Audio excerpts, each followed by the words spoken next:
Okay, guys, so 3.6 Topics and Theories of Polynomial Functions, Part 1. Alright, so here we have a few theorems that we have to look at. So before I explain, you guys should probably press pause, write down these theorems, and then listen to the explanation.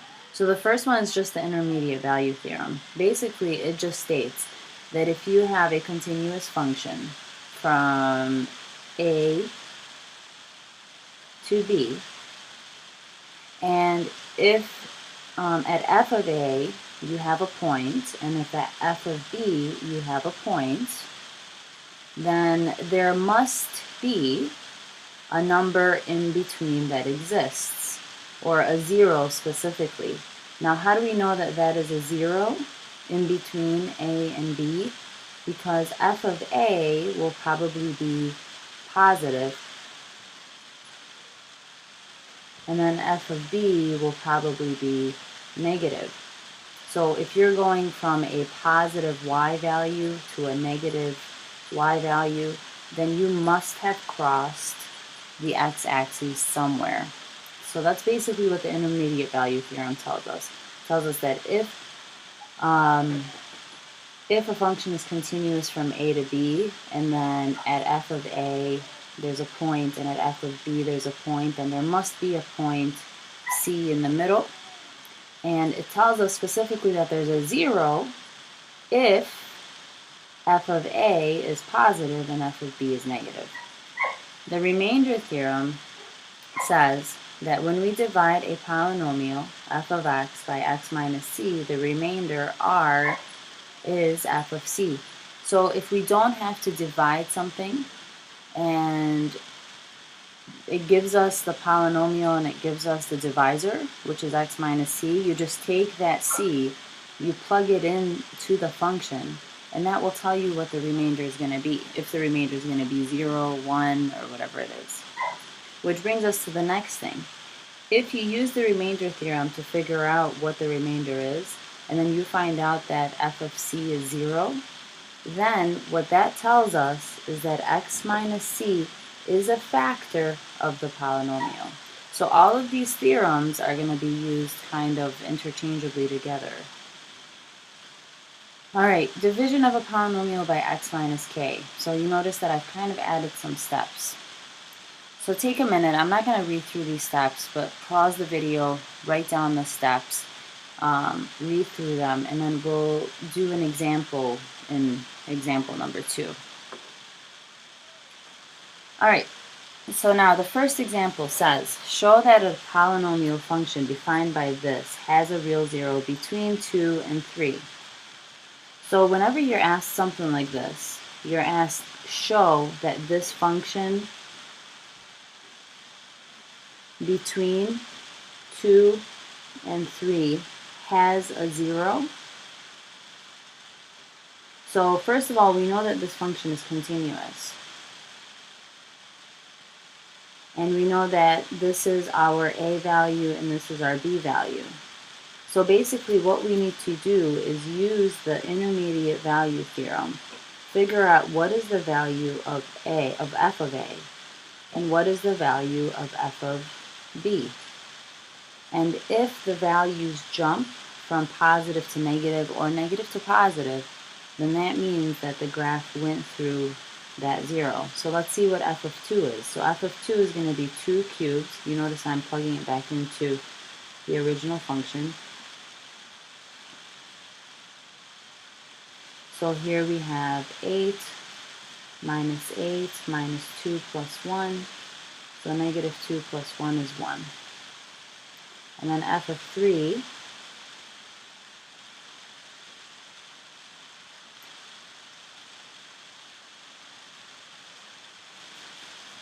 so that's going to be 27 minus 18 minus 3 plus 1.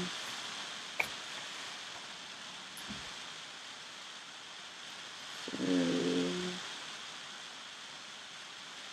9, 6, 7.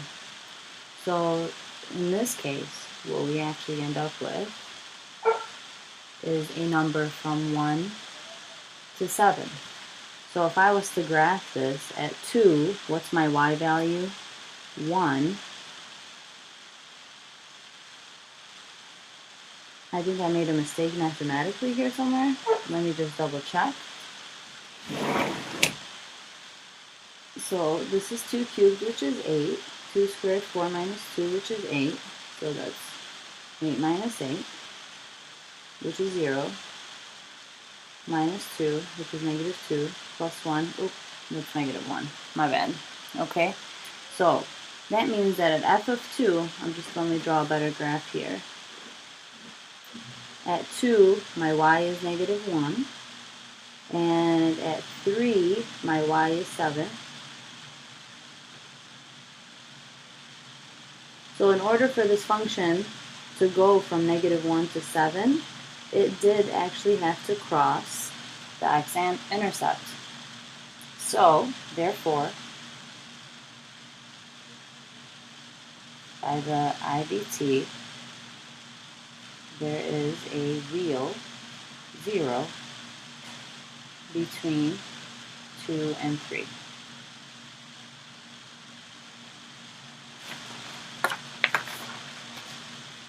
Okay, next problem. Find each quotient when p of x is divided by the binomial following it. So this is where we're going to be following the steps. Please follow along carefully. This can get a little bit tricky. The first thing I'm going to do is I'm going to make sure that this is in standard form. So x to the 4th, x cubed, x squared, x, 4, constant, good. Now if we were missing anything, we'd have to replace it with a 0 term. But here we're not missing anything. So we're going to set up our divider, our problem. So this is x plus 4 is going to be divided by x to the 4th plus 4x cubed plus 2x squared plus 9x plus 4. So here's the step.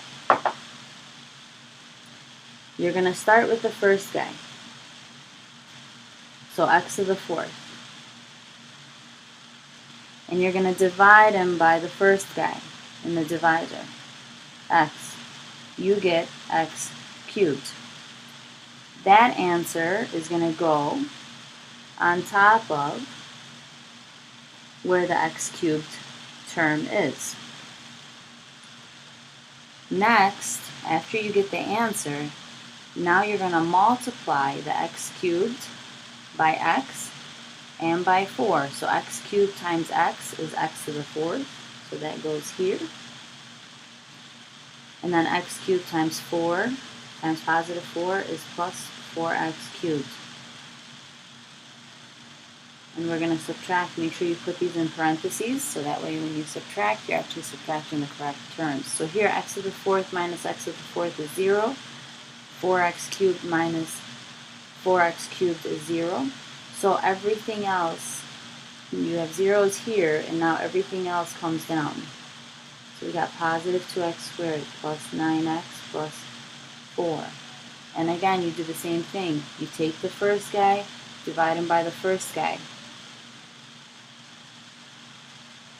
So here we get 2x. So where does that go? The 2x is going to go on top of the x term. And now we're going to multiply. So next up, so here we multiplied, right? X cubed times x and x cubed times 4. So here we're going to multiply 2x times x, which is 2x squared, and 2x times 4, which is positive 8x. And what are we going to do next? We're going to subtract. So 2x minus 2x squared, that's 0. 9 minus 8, that's x. And what comes down is plus 4. So, keep going. Take the first guy, divide by the first guy. X divided by x is 1. Put the answer there, multiply. So 1 times x is x, 1 times 4 is 4. And now we subtract. So that ends up being 0. So our remainder is 0. So that means our quotient, our q of x, is x cubed plus 2x plus 1. And just, to combine everything, because we ended up with a remainder of 0, that means that x plus 4 is, and I'm sorry, I shouldn't have put, the q of x is this, because x plus 4 is a factor of this whole entire function, and we'll talk more about that tomorrow. Alright, why don't you guys try to do this one, and I know there isn't a divisor. So let's divide this by x minus 5. Okay, I'm going to help you out by setting it up first. So this is negative 3x cubed, and you notice that the x squared term is missing, so you have to plug that x squared term in with a 0. Okay, or else division does not work. Alright, and then you can go ahead and try to divide that. Okay, the next problem. For each polynomial, at least one 0 is given. Find all the others analytically. So they gave us this 0.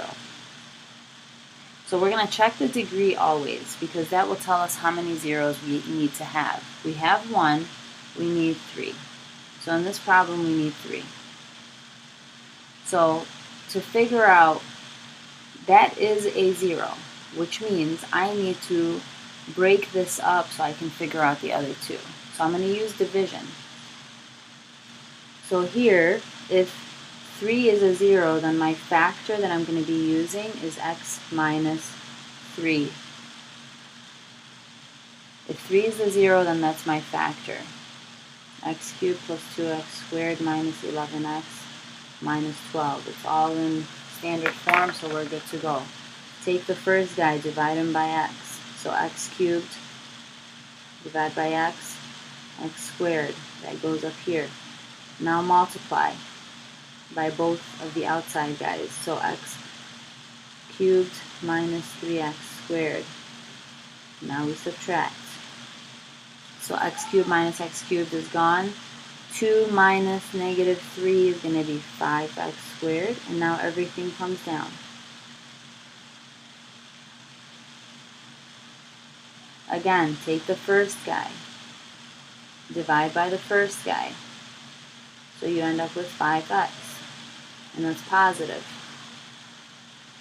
And now multiply. So we got 5x squared minus 15x. Subtract. Don't forget to put those parentheses when you subtract.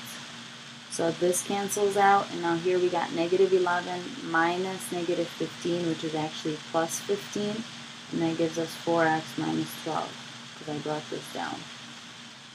And now again, take the first guy, divide by x. So we get 4. Plug that in, it's a positive 4, multiply. So 4x minus 12. Now you should end up with a 0, because if this is a real 0, then we're going to have a remainder of 0. So this kind of is like your little check that you divided correctly in these types of problems. Alright, so here, what was my quotient? X squared plus, my q of x is equal to x squared plus 5x plus 4. So now we have our 1, 0. We know that x equals 3. We need 2 more, right? Because this is a degree of 3, so we need 3. And this is our answer so far, once we divided by the first 0. So here, to find the zeros of the quotient, you should know how to do that without division, right? It's a quadratic. So how do we find the zeros of a quadratic? We factor. So this becomes x plus 4, x plus 1. So what are my zeros? X equals negative 4, x equals negative 1. So that's the key. You use the division to basically get you to a point where you can use previous math concepts to help you out. Okay? So this is the harder one. I'm going to let you figure this out. And keep in mind that they gave us 2 of the zeros. So you need to figure out 2 more, right? Because that's a degree of 4. All right, so I'll let you guys do that one. All right, now here it says determine whether the second polynomial is a factor of the first. Basically, this is the factor theorem, which, remember, what did the factor theorem say?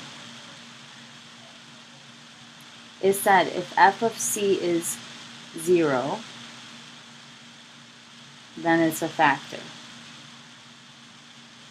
Now here, remember this is, we're going to use the x minus c from our definition. So what is c? C is going to be -2, okay, because that's our definition. So c is going to be -2. So we're going to take c and we're going to plug it in to the function. And if we get 0, we get an answer of 0, then this is a factor. If our answer is not 0, then it's not a factor. Very simple. So you plug in -2 cubed plus 24, -2 squared plus 48, -2 plus 32. Okay. I don't know if I have my calculator in this room. Does not look like there's a calculator in here. I'm just going to use the other computer.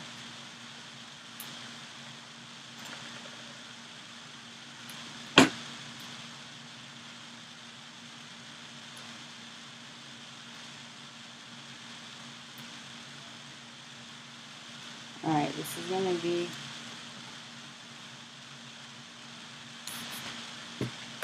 quite annoying. Alright, so -2 cubed is -8, so this is 4 times -8 plus 24 times 4 plus negative 96 plus 32. So this is -32. That's 96 minus 96 plus 32. Okay, actually I don't need a calculator because what ends up happening, -32 plus 32, gone. 96 minus 96, gone. So since f of -2 is equal to 0, then x plus 2 is a factor of p of x. Okay, so I didn't really need a calculator. Alright, now I'll let you guys figure out this one, right? Identify what c is, and then take that and plug it in and see, does it equal 0? Alright, your homework, for now, just complete 1 through 19 odd. Okay? Don't worry about the rest. We'll try to finish the rest in class together. Okay, enjoy.